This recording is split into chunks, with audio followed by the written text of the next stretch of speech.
The Yak-3 was one of the lightest and most maneuverable fighters of the World War II period. These planes were serially produced until 1946, the time when jet fighters appeared. A total of 48 Yak-3s of various modifications were produced.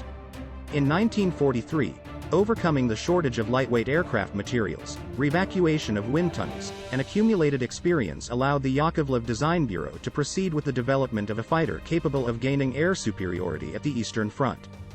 The well-proven and perfected Yak-1 fighter was taken as the basis. Its design was reviewed and a thorough revision of the weight of all parts was made. Replacement of heavy wooden wing spars with duralumin ones, lightening of some parts and structural units, reduction of wing geometric dimensions, wingspan became almost 1 meter less, and its area, by 3 square meters, allowed to decrease aircraft weight to 2,655 kilograms, in comparison with 2,880 to 2,900 kilograms of production Yak-1, and thereby increase power to weight and maneuverability of the machine. Such solutions sometimes went against the established concepts, but at the same time were amazingly simple. There was also a radical improvement in the overall aerodynamics of the airplane through a meticulous finishing of the wing and fuselage. The linen plating on the tail was replaced with plywood. The oil radiator tunnel was maximally sunk into the under-engine space. The tail wheel was made retractable.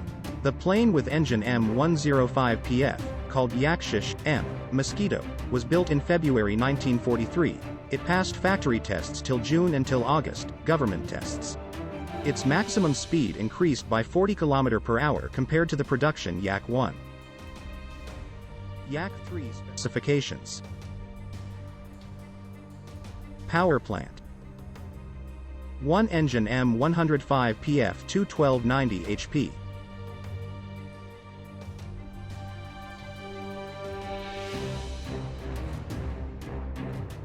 Armament. 1 by 20 mm SWAC gun.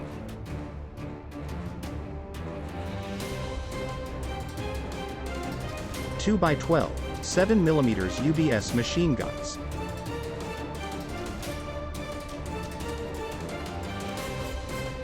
Length 8, 5 meters. Wingspan 9, 2 meters. Crew 1 person.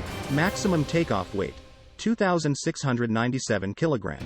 Maximum flight speed at an altitude of 4,100 meters, 646 kilometers per hour.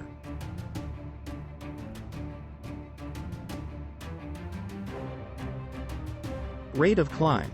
Average, 18.5 meters per second. Practical ceiling. 10,400 meters. Flying range. 648 kilometers.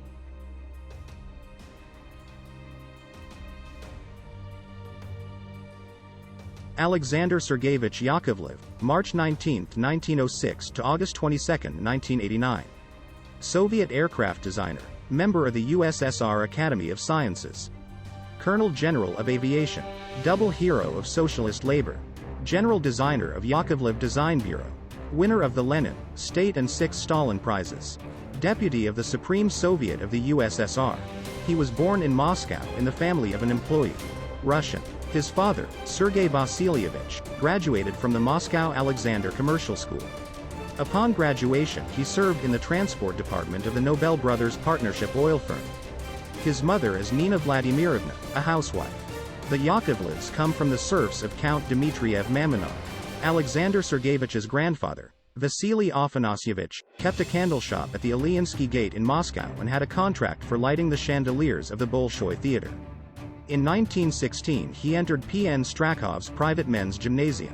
In 1919 to 1922 he worked as a courier while continuing his studies at the school. Since 1922 he built flying air models in the school circle. In the 1920s Yakovlev was one of the founders of Soviet aircraft modeling, gliding and sports aviation. In 1924 Alexander Yakovlev built his first aircraft, the glider AVF-10, which was awarded as one of the best Soviet gliders at all Union competitions. Yakovlev produced his first airplane Air-1. Since then, May 12, 1927, the day of the first flight of the Air-1, is considered the birthday of the Yakovlev Design Bureau. From 1924 to 1927 Yakovlev worked first as a worker, then as a mechanic on the flight team of the Military Aviation Institute named after N.E. Zhukovsky. Despite numerous requests and appeals, he was not taken to the academy due to his non-proletarian origin. In 1927, Yakovlev built a light aircraft Air-1. In 1927, he was enrolled at the Zhukovsky Academy, which he graduated from in 1931.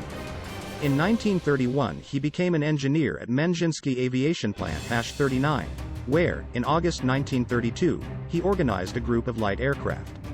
On January 15, 1934 Yakovlev became head of production and design bureau of Spetsaviatrest of Aviaprom. In 1935 to 1956 he was chief designer. He was a member of the CPSU-B since 1938.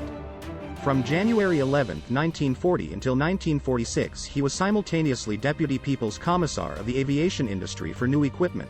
From March 1946 he was Deputy Minister of the Aviation Industry, in charge of general issues. In July 1946 he resigned from the post of Deputy Minister at his own request. Design features of Yak-3. The fuselage frame of Yak-3 was of truss construction, welded from steel pipes. Duralumin panels on the sides provided free access to the cockpit equipment. Through the hollow propeller shaft went the cannon barrel, installed in the engine cylinder bifurcation. Exhaust outlets were made individually for each cylinder. A new one-piece visor with an improved shape was installed on the Yak-3 cockpit instead of the faceted visor with front armored glass. The movable part of the canopy was equipped with a special emergency dropping mechanism. The pilot's seat had a steel armored backrest and an armored glass header. The orienting crutch wheel, retractable, was covered in flight by shields. To reduce the frontal resistance of the water radiator tunnel it was sunk into the fuselage as much as possible. The wing was of mixed construction, with a plywood skin that absorbed the force load. Between the duralumin spars were two treaded gas tanks. The wing was equipped with landing flaps. With the landing gear retracted, the recesses were covered with shields. The position of the landing gear was signaled by pins, which protruded over the upper wingtip when the landing gear was out. The leading edge of the wing, near the fuselage, had air intakes for cooling air to the oil radiators and engine supercharger. Prospects of the aircraft with the engine M105 PF2 was obvious. The fighter had a finished shape and was easy to control. Under the Yak-3 designation, the plane was recommended for serial production, as a replacement for the Yak-1. Mass production of the Yak-3 was organized at two plants. The first plane was ready on March 1, 1944, i.e. almost 5 months after governmental tests were completed.